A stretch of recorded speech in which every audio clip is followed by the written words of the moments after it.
Herkese merhaba arkadaşlar. Ben bugün öksürük için ilaç yapacağım. Çok güzel sonuçlar alıyoruz. Biliyorsunuz çörek otu zaten her derde deva. Balımız var. Bal olmadan olmuyor. Çörek otuyla bal çok büyük bir mucize. Gerçekten çörek otunu bal ile kullandığınızda çok büyük faydasını göreceksiniz. Yani saymakla bitmiyor.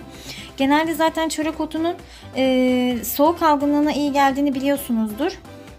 O yüzden ben çörek otunu kullanacağım. Bir dilim limonumuz var. Ben 2 çay kaşığı zencefil koydum.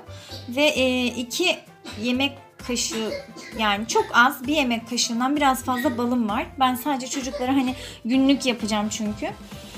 Evet, şimdi ben bunları karıştıracağım. Çok az ben size göstereceğim. Kesinlikle denemenizi tavsiye ediyorum. Balgam atıyor.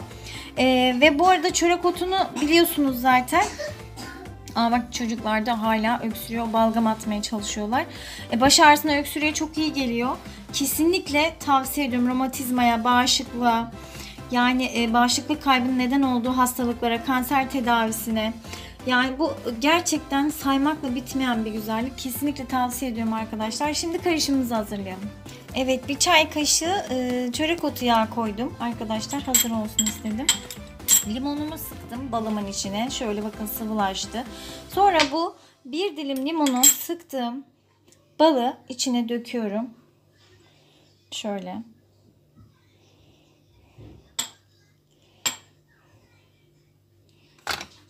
Ve zencefilim var. Şimdi zencefil belki fazla oldu diyebilirsiniz. Hani çocuklar yemiyor falan diyebilirsiniz ama inanın tadı çok kötü değil. Çok güzel.